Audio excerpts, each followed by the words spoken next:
乌军打崩俄罗斯后侵略，俄军第337空降团被迫从金伯恩沙嘴撤离，连带着克里米亚也遭了殃，不得不回到佩吉时代。但克宫完全顾不上了，因为国内更是一团乱麻，普京信任度连年下滑，克宫怕人利用监控定位普京，索性把普京身边的监控临时关闭。与此同时，为了搞钱，克宫还想把3万亿的养老金强制划走去搞国家投资。而在乌俄战场之外，伊朗突然动手对准以色列狂射导弹，法德砸了1000亿欧元的 FACS 战斗机项目也正式宣告终止。克里米亚到底是什么情况？俄罗斯还能补上后勤缺口吗？普京的信任度又下降到了什么地步？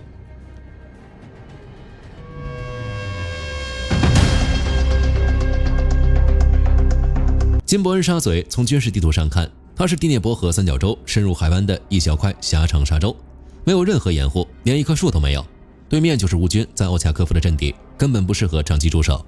偏偏这个地方的战略位置十分重要，身处第聂伯河与黑海交汇的咽喉，往东是赫尔松，往南是黑海，往西北是尼古拉耶夫和敖德萨。谁控制了这里，谁就捏住了整个黑海西北部区域。俄军在战争初期就抢下了这块地盘，盘踞了将近5年。这里是俄军在尼古拉耶夫州唯一的占领区，也是克里米亚半岛西北侧的一道外围防线。长久以来，俄军就利用这里炮击乌克兰南部。谁也没想到，俄军现在不得不跑路了。据阿特什游击队披露，由于乌军的精准打击，俄军在沙嘴上的补给线已经被彻底切断，弹药、燃料和食品的运输完全停止。再加上乌军持续的无人机打击，人员伤亡惨重，第337团不得不从沙嘴的西部和北部撤离。其实他们本来也不用这么惨。但是此前，俄军指挥部把这支部队的一部分抽调到扎波罗热方向，导致留守沙嘴的部队严重缺编，而且从来没有得到过人员补充。俄军指挥官被迫在各阵地之间来回调动兵力填补缺口，天天拆东墙补西墙，结果就是他们完全无力支撑沙嘴的防御，最后的结局只能是撤退，要不然就是等死。金伯恩沙嘴的俄军跑了，这还只是个开始，乌军还正在把克里米亚变成一座没有补给的孤岛。乌克兰特种作战部队第3团正式宣布，他们已经在梅利托波尔至琼哈尔这条线上实现了空中火力控制。简单来说，这段路的上空现在归乌克兰的无人机说了算。无人机操作员正在这条公路上挨个点名俄军装备，一辆又一辆军车，乌军想怎么打就怎么打。这还不是最狠的，此前乌军炸了琼哈尔桥，桥面被炸出个大窟窿，连接赫尔松和克里米亚的生命线就这样握在了乌克兰手里。燃油卡车司机集体摆烂，哪怕加钱也不敢跑这条路，因为谁也不知道自己会不会是下一架无人机的目标。面对乌军的无人机，俄军拿出来的防御招数那叫一个离谱，就是钉窗户。有消息透露，黑海舰队在塞瓦斯托波尔的总部把所有窗户都封上了，用木板、铁皮什么的材料把窗户钉得死死的，试图以此抵御无人机突袭。这跟之前给装备焊一层防护网有什么区别？他们该不会真的以为弄这样一层防护网就能拦住无人机了吧？要是真的有用，也不会现在还被追着打。要知道，乌克兰的一连串打击导致克里米亚的燃料危机仍在持续蔓延，克里米亚真的要撑不住了。从6月4日开始，克里米亚和塞瓦斯托波尔就已经全面停掉了汽油的自由销售，用现金不行，刷卡也不行，现在加油全靠之前攒下来的邮票，一次最多加20升，多了不给，而且邮票不对外出售，只有以前买过的人才能用。为了防止有黄牛，克里米亚当局还得派地方官员到每个加油站值班巡逻，记录每辆车的车牌号。更有意思的是克里米亚当局的表态，他们说这种情况只会持续几天，但是塞瓦斯托波尔当局进行了估算，稳定局势可能需要30天，而且这还只是乐观估算。食物也在跟着断，塞瓦斯托波尔的杂货店已经开始对必需品实施配给，比如在某些超市，每人每次限购3瓶植物油和3包通心粉，像糖、荞麦这些东西已经成了稀缺品。有居民透露，在不同的商店转了几圈都没看到糖和荞麦的身影。情况已经这么严重了，这群人还在自欺欺人。克里米亚当局禁止拍摄并发布与汽油相关的照片和视频，谁敢拍油罐车的照片，就要被当成协助破坏活动，追究刑事责任，最严重的可能要被终身监禁。合着他们面对问题拿出来的解决方案不是解决问题，而是解决问题的影像证据。克里米亚这边燃料告急，但乌克兰针对俄罗斯后勤的行动不会停。这一次，乌克兰的无人机命中了新罗西斯克港12公里外的格鲁绍瓦工业油罐厂，当地居民证实，整个油库区传来了大约50次连环爆炸声，随后浓烟漫天，火光将半边天空映成了橘红色。俄方出动了130名消防员和近40台重型装备，才勉强控制住火势。这是整个高加索地区最大的石油储存设施，总容量超过120万立方米。更重要的是，它直接连着俄罗斯黑海石油出口的核心枢纽谢斯哈里斯码头。这个码头每年处理俄罗斯约12%的海运石油出口，日吞吐量能达到70万桶。乌克兰这一仗既断了俄军前线燃料的供应来源，也切了克宫的重要财路。除此之外，伏尔加格勒的油泵站、卢甘斯克的变电站全部在打击范围之内。最重磅的一击在别尔哥罗德州别洛夫斯科耶村，该区域发生剧烈爆炸，随后引发2次爆炸。社交媒体上流出的画面显示，至少4根巨大的黑烟柱从森林不同区域升起，蘑菇云状的浓烟覆盖了城市上空，别尔哥罗德市区都看得清清楚楚。爆炸的惨烈程度完全不输前线战场。据别尔哥罗德当地紧急指挥部通报，冲击波炸毁了1栋行政大楼、3栋公寓楼和20多栋私人住宅的窗户、屋顶和外墙。这边一出事，俄方媒体立马找出了借口，又是说俄罗斯自己的滑翔炸弹掉了才引发的爆炸，又说是俄军士兵违反安全规定，在弹药库附近使用明火，不小心把自家弹药点着了。反正无论如何都不能承认是被乌克兰无人机打的。其实是谁打的并不重要，关键在于损失。这个地方早在2023年就被俄军改建成了设有隐蔽设施的军事禁区，存在卡车、建筑材料、重型设备的痕迹，还有用防护布覆盖的防御工事。这种规模防御里面部署的可能不仅是弹药，或许还包含大量人员，所以这次爆炸造成的伤亡还有各种损失可能相当严重。战场上的焦头烂额已经传回俄罗斯国内，并且化作了实打实的证据，警示着俄罗斯他们现在到底面临着怎样的情况。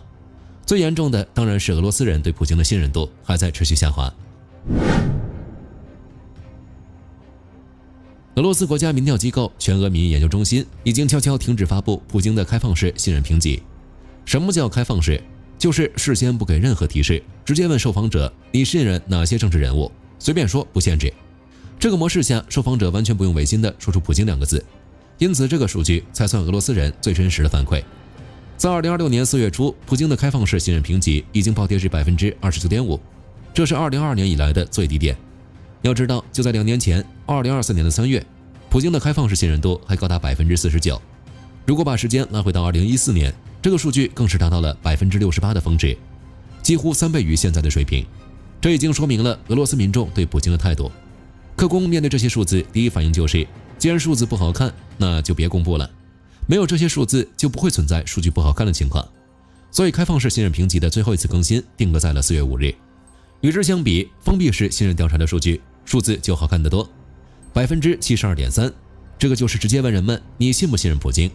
但是数字的好看并不意味着人们真的有多信任普京，因为为了撑住普京的颜面，全俄民意研究中心悄悄改革了调查方式，从纯粹的电话访谈改成了一半电话访谈，一半上门入户面对面访问。调查员亲自上门，让你对着真人说自己信不信任普京，这谁敢说不信？都用上了这种方式，数据还不好看的话，那就真没救了。如果说民调数据只是精神层面的重击，那另一件事就是足以让普京夜不能寐的威胁。2月底，伊朗最高领袖哈梅内伊的身亡引发全世界的关注，也吓到了俄罗斯。所以俄罗斯安全部门做出了一个决定，临时关闭用于保护普京及其核心圈子的特殊视频监控系统，直到工程师将其与互联网彻底隔离后才能重新启用。因为俄罗斯认定梅伊针对哈梅内伊的行动能够成功，主要是他们黑进了成千上万的交通摄像头，用 AI 分析路面监控，然后才锁定了哈梅内伊的准确位置。而莫斯科有将近30万个监控摄像头，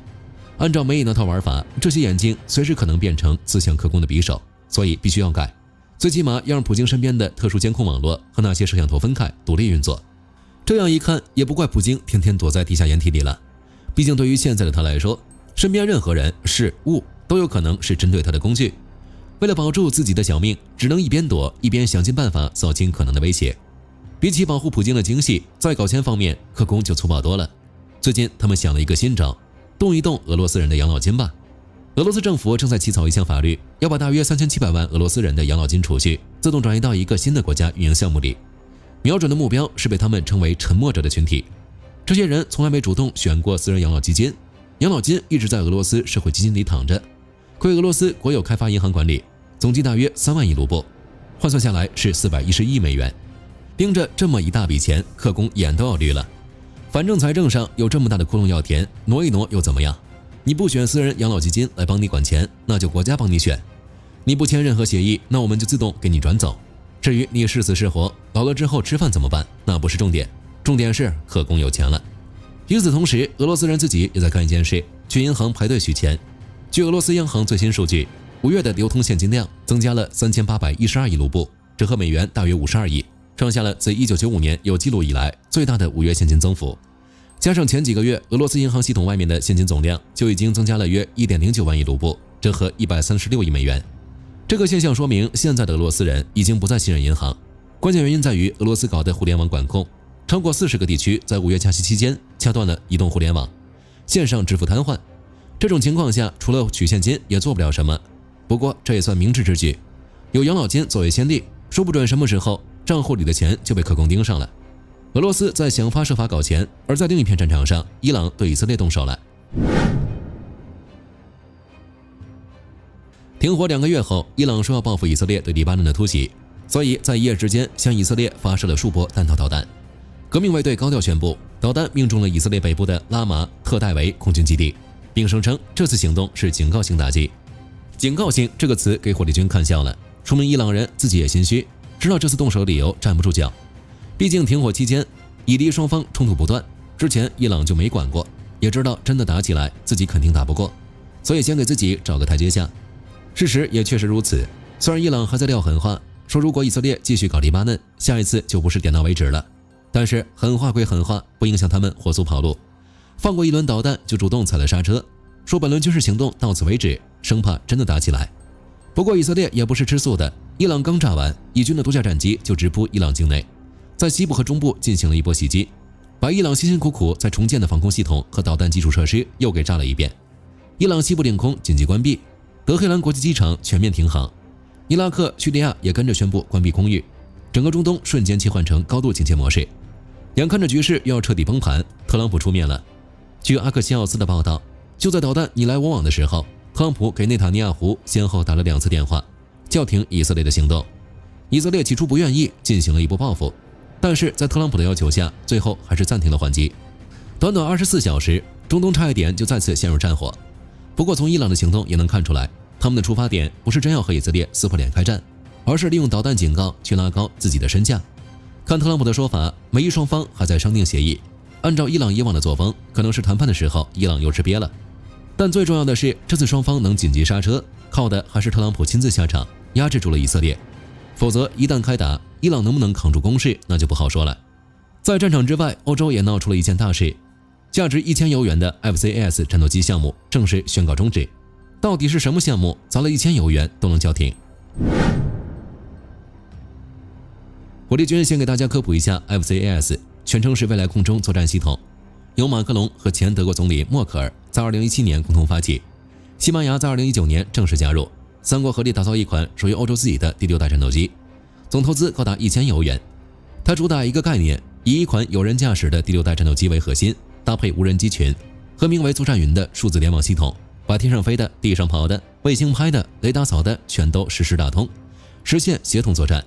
目标是2040年左右全面服役，同时替代德国台风和法国阵风2款现役主力战机，堪称欧洲有史以来最昂贵的防务项目，也是欧洲战略自主的标志性工程。然而，就在黑山举行的欧盟西巴尔干峰会上，莫茨和法国总统马克龙坐在一起开了个会，然后2人拍板，这个项目不搞了。据路透社报道，2国打算寻找一个体面收场的方案，比如放弃最核心的战斗机，只保留作战云、数据链系统和无人机等技术，继续叫 FCAS。其实按照常理来说，欧洲不缺技术也不缺资金，搞出一款新颖的战机应该绰绰有余。但是这个项目扯皮这么久，愣是没能跑通。问题就出在欧洲一直绕不过去的坎，怎么寻求共识？拿这个战机研发项目来说，2国需求完全不在一个频道上。法国有核武器，有核动力航母，自然就要求战斗机必须能上舰，能挂核弹。而德国的需求就简单得多，速度快，打得远，能和北约体系无缝衔接就行了，不用死磕航母和核弹。一边喊着大国标配，一边只说要盟军辅助，初始需求就没对齐。空客甚至提出过搞2个机型的替代方案，一个给法国舰载核打击，一个给德国空军的国土防空。但法国拒绝了，理由很简单，那我还搞 FCAS 干什么？更要命的还在后面，这个项目到底谁说了算？法国达索航空和空客都有话要说。达索的态度很坚决，我们有研制阵风的经验，我们应该是主导者。但代表德国和西班牙的工科不乐意，这是德法西3国合作的项目，当初签订的协议也说了，3家平等合作，公平分配，凭什么搞一家独大？你要主导，那我们呢？而且你搞出来的东西全是你的知识产权，那我们还玩不玩了？就这样，双方在研发工作量分配、专利权和知识产权归属问题上都吵翻了，两边互相指责，你争我抢，谁也不愿意退让，整个项目直接停摆，最后干脆黄了。项目终止之后，法国估计只能单干，达索航空自己搞。德国正在考虑2个方向，怎么跟西班牙、瑞典合伙，要么加入英国、意大利、日本搞的全球作战空中计划。也就是说，欧洲最高端的防务项目最后可能分裂成好几个阵营，法国自研，其他国家各自抱团。这个项目的跳票也影响着另一个项目的生存，法德合作的 MG4S 坦克项目，也是打算2040年前替代法国的勒克莱尔和德国的豹2主战坦克。这2个项目从2017年起就被设计成了一个打包协议，法国牵头战机，德国牵头坦克，双方互相依存，互相制衡。法国希望通过掌握战机项目来换取对坦克项目的发言权，德国则反过来希望用坦克工业技术优势，在战机合作上占据更大份额。现在战斗机项目崩了，德国还会不会跟法国继续搞坦克，就是个巨大的问号。更深远的影响是，未来一旦再提类似规模的欧洲联合防务计划，不说其他国家，法德2国的第一反应可能就是FCS 的教训还不够吗？这就是欧洲现在面临的困境。他们的技术储备完全够用，预算上也不缺钱，但是他们的核心症结在于如何在一个统一的框架内达成共识。这个问题比研制一款隐形战斗机本身更难。然而，如果欧洲真的要搞联合，这是必须迈过的一道坎。就目前来看，欧洲想要迈过去还是太难了。本期视频到这儿就结束了，各位觉得法德的坦克项目能够顺利推进吗？欢迎在评论区留言，大家一起讨论。我是火力军，下期见。好的，各位观众朋友们，我们频道一直在聊真实的军事资讯和武器装备，后台也经常有朋友问，有没有值得推荐的入门级模型？今天就和大家分享一款近期接触到的产品。首先，它的外形还原度做得相当不错，比例准确，武器上的一些关键细节和标识也都有体现，材质也说得过去，打在手上有不错的分量感。其次，它具备一定的可动性，对于理解基础操作原理有一定帮助，让它不仅是个静态摆件。综合它的做工和可玩性来看，价格确实比较亲民。对于想入门模型收藏，或者单纯想在桌上贴一个摆件的朋友来说，是一个性价比很高的选择。商品链接已经给你们上了，感兴趣的朋友可以自行了解。